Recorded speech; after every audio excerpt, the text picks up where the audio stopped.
Setiap ditemuin, ia mendapati makanan di sisi Maryam. Zakaria lalu berkata, "Hai Maryam, dari mana kau memperoleh makanan ini?" Maka Maryam menjawab, "Makanan itu dari sisi Allah. Sesungguhnya Allah memberi rezeki kepada siapa yang dikehendakinya tanpa hisab." Jadi Maryam alaihissalam karena solehanya sampai Allah subhanahu wa ta'ala menurunkan makanan untuknya dari langit di mihrab tempat sholatnya di kamarnya. Ayat 38-nya, hunalika da'a Zakaria rabbah, qala rabbi habli min ladunka dzurriyyatan thayyibah innaka sami'ud du'a. Disitulah atau pada saat itulah Zakaria mulai berdoa kepada Tuhannya seraya berkata, "Ya Tuhanku, berilah aku dari sisi Engkau seorang anak yang baik, sesungguhnya Engkau Maha pendengar doa."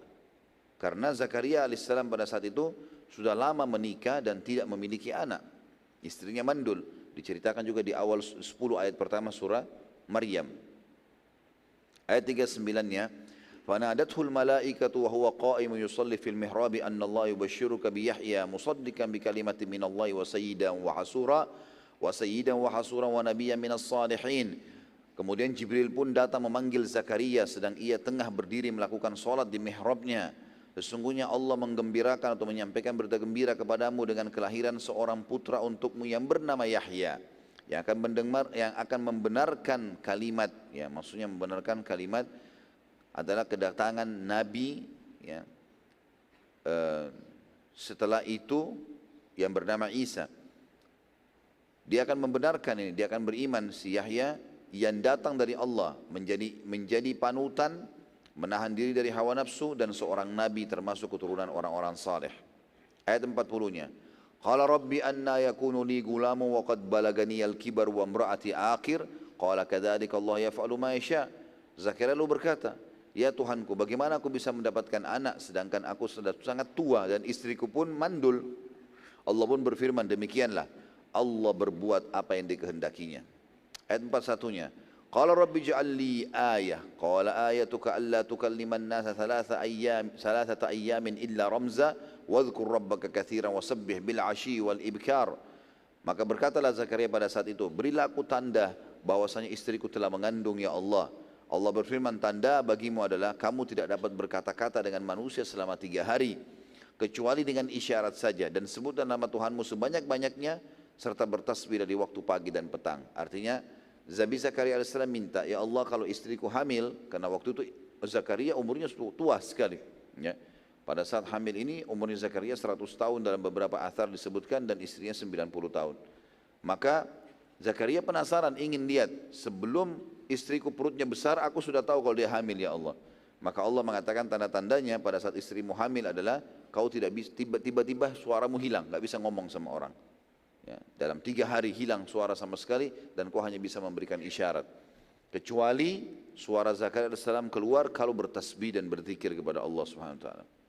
Ayat 42, "Wa idh qalatil malaikatu ya Maryamu innallaha astafaki wa tahharaki wastafaki ala nisa'il alamin." Sekarang kita pindah ke kisah Maryam, dan ingatlah ketika malaikat Jibril berkata, "Hai Maryam, sungguhnya Allah telah memilih kamu, mensucikan kamu dan melebihkan kamu atas segala wanita di dunia ini yang semasa dengan kamu." Tentu ini juga pelajaran teman-teman sekalian, laki-laki dan perempuan tetap bisa mulia di sisi Allah Subhanahu wa taala, ya. Walaupun memang semua nabi-nabi dari kalangan laki-laki, tetapi bukan berarti wanita tidak diberikan posisi yang tinggi di sisi Allah Subhanahu wa taala. Keberadaan Isa alaihissalam justru karena kesolehannya ibunya Maryam alaihissalatu wassalam. Ayat 43-nya, "Ya Maryam uqnuti li rabbiki wasjudi warka'i ma'ar raki'in." Hai Maryam, taatlah kepada Tuhanmu, sujud dan rukuklah bersama orang-orang yang rukuk. Artinya sebagian ulama tafsir bilang salatlah berjamaah. Ayat 44-nya, "Dzalika min amba'il ghaibi nuhihi ilaik wa ma kunta ladaihim idh yulquna aklamahum ayyuhum yakfulu Maryam wa ma kunta ladaihim idh yakhtasimun." Yang demikian itu adalah sebagian dari berita-berita gaib yang kami wahyukan kepadamu, hai Muhammad. Semua tadi yang disampaikan itu kau tidak tahu. Padahal kamu tidak hadir berserta mereka pada saat itu, ketika mereka melemparkan anak-anak panah mereka untuk mengundi siapa di antara mereka yang akan memelihara Maryam. Dan kamu tidak hadir di sisi mereka ketika mereka bersengketa. Artinya waktu Imran akan meninggal dunia, ini murid-muridnya dikasih pilihan, siapa kira-kira atau diundi siapa yang akan memelihara Maryam. Ayat 45-nya, إذ قالت الملائكة يا مريم إن الله يبشرك بكلمة منه اسمه مسيح عيسى ابن مريم إذ قالت الملائكة يا مريم إن الله يبشرك بكلمة منه اسمه المسيح عيسى ابن مريم وجيها في الدنيا والآخرة ومن المقربين. Ingatlah ketika malaikat berkata, hai Maryam, sesungguhnya Allah menggembirakan kamu atau menyampaikan berita gembira kepadamu tentang kelahiran seorang putra yang diciptakan dengan kalimat. Maksudnya membenarkan ya, kedatangan seorang nabi yang diciptakan ya, pada saat itu. Maksudnya membenarkan risalah nabi-nabi sebelumnya dan Nabi Muhammad SAW setelahnya. Yang datang dari sisi Allah, namanya Al-Masih Isa putra Maryam. Seorang terkemuka di dunia dan juga di akhirat dan termasuk orang-orang yang dekat dengan Allah. Ayat 46-nya. Wa yukallimun nasa fil mahdi wa kahlan wa minas salihin, dan dia bisa berbicara dengan manusia dalam buaian. Ya, dia bisa bicara sementara dia baik kepada manusia, dan ketika sudah dewasa juga dia bisa menerangkan dengan agama Allah dan dia termasuk orang-orang saleh. Ayat 47. Qalat rabbi anna yakunu li waladun wa lam yamsasni bashar. Qala kadzalika yakhluqu ma yasha. Qala kadzalika yakhluqu ma yasha. Idza qada amran fa innama yaqul lahu kun fayakun. Maryam berkata, ya Tuhanku, betapa mungkin aku mempunyai anak? Bagaimana bisa? Padahal aku belum pernah disentuh oleh seorang laki-laki pun. Allah pun berfirman melalui perantara Jibril alaihissalam, demikianlah Allah menciptakan apa yang dikehendakinya. Apabila Allah berkehendak menetapkan sesuatu, maka Allah hanya cukup berkata jadilah, maka jadilah ia. Ayat 48, wa yu'allimuhul kitaba wal hikmata wat taurata wal injil, dan Allah akan mengajarkan kepada Isa itu Alkitab, maksudnya adalah Injil, hikmah dan juga Taurat, juga Injil. Sebagian ulama mengatakan makna Alkitab di sini adalah menafsirkannya dengan pelajaran menulis, dan ada pula yang menafsirkan dengan kitab-kitab yang diturunkan Allah sebelum Taurat dan Injil. Ayat 49-nya, wa rasulan ila bani Israil anni qad ji'tukum bi ayatin min rabbikum anni akhluqu lakum minat tini ka hayati at-tayr anni akhluqu lakum minat tini ka hayati at-tayr fa anfukhu fihi fayakunu tayran bi idnillah wa ubri'ul akmaha wal abrasa wa uhyil mauta bi idnillah wa unabbi'ukum bima ta'kuluna wa ma tadakhiruna fi buyutikum inna fi dhalika laayatan lakum in kuntum mu'minin. Dan sebagai seorang rasul kepada Bani Israel yang berkata kepada mereka, sesungguhnya aku telah datang kepadamu dengan membawa satu mukjizat dari Tuhan kalian, yaitu aku membuat untuk kalian dari tanah biasa dibentuk seperti burung, kemudian aku meniupnya, maka ia menjadi seekor burung dengan seizin Allah. Itu salah satu mukjizat Nabi Isa alaihissalam. Dan aku menyembuhkan orang-orang yang buta sejak dari lahirnya dan orang yang berpenyakit sopak. Dan aku menghidupkan orang mati dengan izin Allah. Ini salah satu mukjizat. Siapapun yang mau beriman butuh bukti, maka bisa orang matinya yang dia tunjuk dihidupkan oleh Isa alaihissalam. Tapi setelah itu meninggal lagi. Dan aku kabarkan kepada kalian apa yang kalian makan dan apa yang kalian simpan di rumah-rumah kalian. Sesungguhnya pada demikian itu adalah satu tanda-tanda kebenaran kerasulanku bagi kalian jika kalian sungguh-sungguh beriman. Ayat 50-nya. Wa musaddiqan lima baina yadayya minat taurati wa liuhilla lakum ba'da alladhi hurrima alaikum wa ji'tukum bi ayatin min rabbikum fattaqullaha wa ati'un.